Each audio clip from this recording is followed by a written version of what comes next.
Relator da CPI, senador Renan Calheiros, afirmou ontem que o ex-ministro da Saúde mentiu pelo menos 14 vezes. Essa comissão parlamentar de inquérito contratar um serviço para fazer uma procura online da verdade, uma varredura das mentiras ou das verdades que estão sendo pronunciadas aqui. Para que Vossa Excelência tenha uma ideia, nós já tivemos uma primeira mostragem dessas contradições em verdades e omissões. Depoente em 1, 2, 3, 5, 6, 7, em 14 oportunidades, mentiu flagrantemente, ousou negar suas próprias declarações. Só se é uma nova cepa o que nós estamos vendo aqui. A negação do negacionismo. Deve ser uma nova cepa, uma cepa nova. É uma ideia.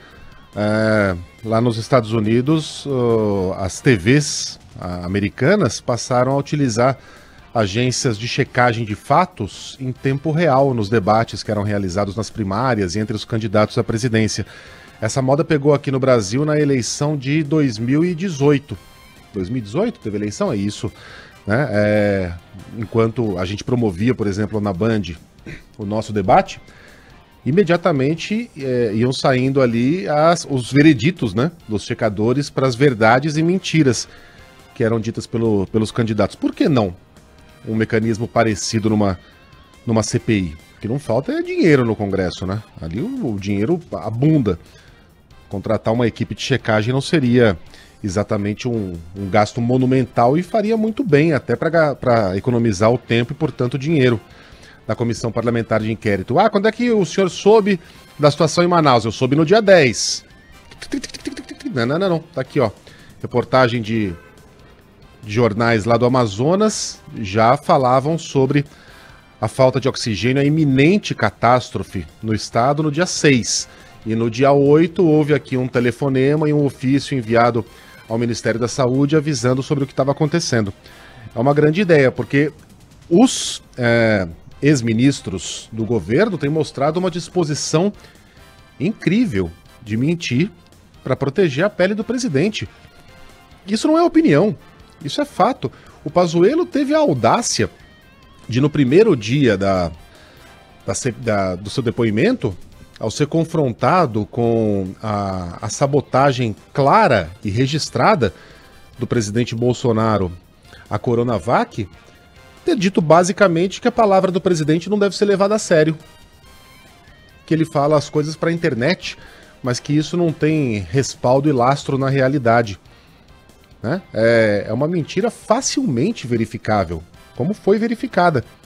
E aí, como é que faz? Se os depoentes estão dispostos a mentir deslavadamente em uma comissão parlamentar de inquérito, há mecanismos para que essas mentiras sejam expostas e o relatório seja ainda mais consistente, tenha ainda mais estofo. É para esse lado que a gente está caminhando. Vamos falar sobre quais foram as mentiras do depoimento de ontem? A gente começa por aquela plataforma da qual a gente tratou bastante, né, Sheila? A gente fez até uma consulta online ali, colocando, lembra? Lembro. Colocando sintomas como, por exemplo, se você dorme com ar-condicionado ligado, né? Eu não tenho ar-condicionado em casa, mas na casa do meu sogro tem. Às vezes eu boto lá, soco o ar-condicionado pela falta de hábito, meto lá no 16 graus.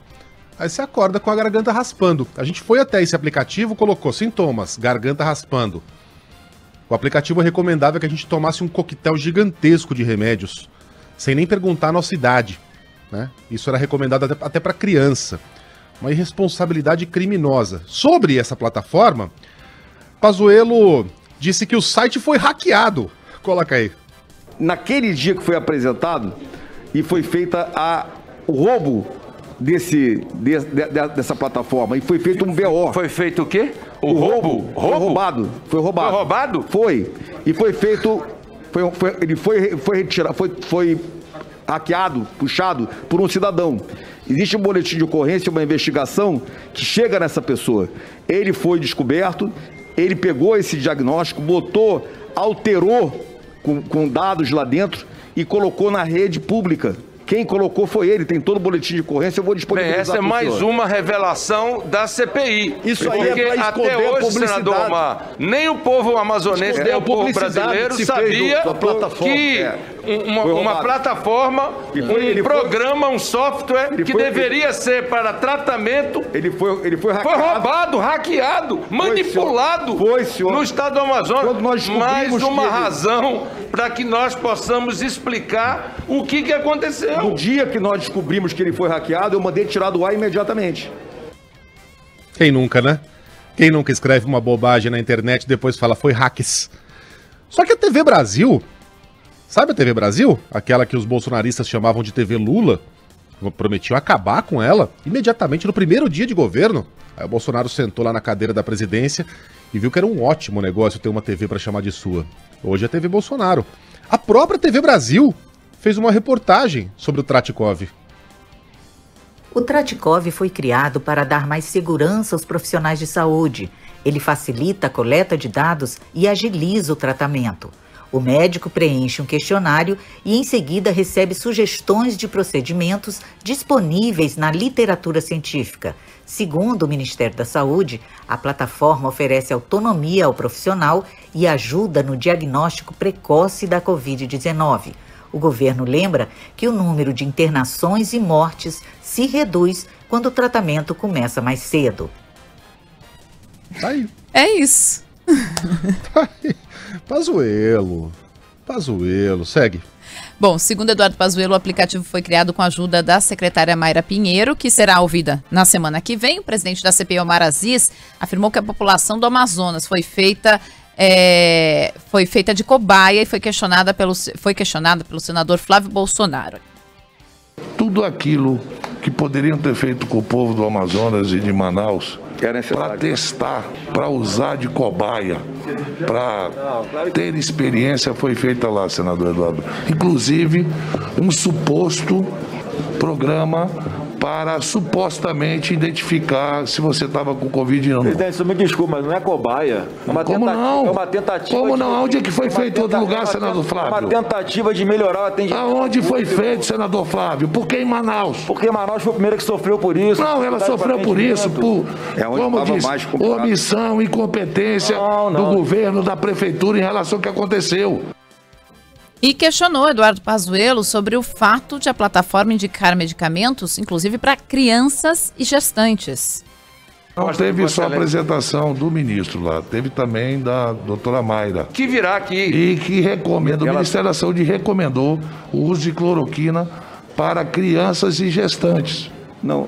Há sim uma recomendação do Ministério da Saúde. Estou lhe fazendo essa pergunta porque o senhor foi para lá, o senhor deu entrevista nesse sentido, a doutora Mayra fez as entrevistas, chamou os médicos, recomendou o Tratikov. Fizeram publicidade de médicos. O Tratikov, no final das contas, senador, ele não foi utilizado, ele nunca foi utilizado por médico algum.